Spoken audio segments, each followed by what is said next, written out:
I woke up on the morning of August 28, 2009, in Windsor, Ontario, with groggy eyes and a pesky morning wood I couldn't seem to get rid of. Undaunted, I crawled out of bed and slowly made my way down the hallway to the bathroom.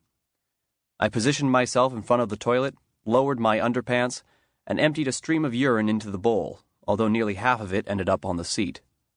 Sucks for whoever has to clean that up, I thought before flushing the toilet and returning to my room, where I crawled back into bed and played a game on my cell phone for at least a half hour. Yes, August 28, 2009 started like most days typically do for me. Little did I know, though, that by the time I got back into that same bed later that night, it would certainly end up being anything but a typical day.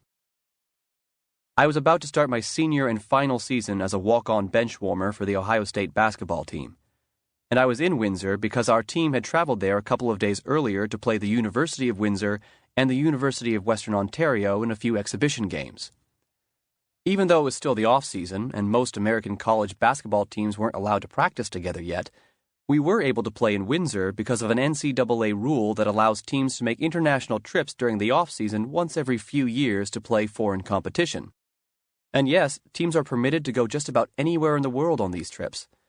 Yet we chose to go to a place that was 5 minutes away from America and, at just a 4-hour drive, was literally the closest foreign soil to our campus in Columbus, Ohio.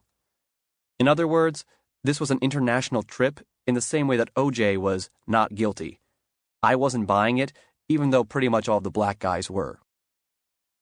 The first game on our trip was to be later that night against the University of Windsor, who we were actually scheduled to play the following night as well. Throughout the day leading up to this first game, I was certain of two things. First of all, I knew for an absolute fact that we would destroy Windsor because, well, they were Canadians, and if there are two things that I can think of that Canadians are historically not very good at, they are basketball and beating Americans. I tease you because I love you, Canada. And secondly, because I knew that we would easily beat Windsor, I was also absolutely certain that I would get to play in the game. As a walk-on benchwarmer for the team, I typically only saw the court during games when there were only a few minutes left and our team was in the midst of a blowout.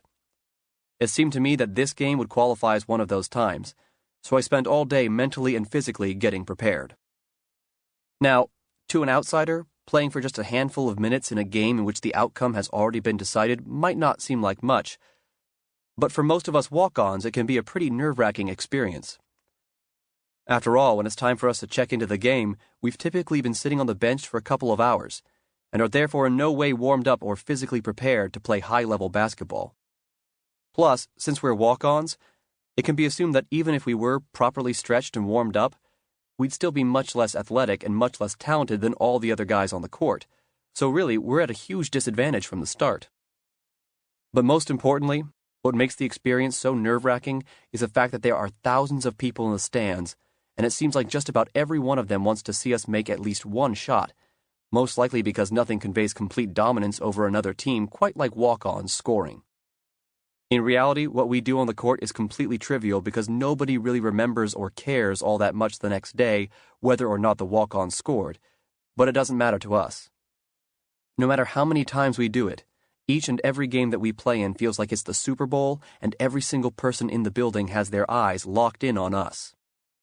And even though it's probably entirely unwarranted, there truly is an enormous pressure that comes with this.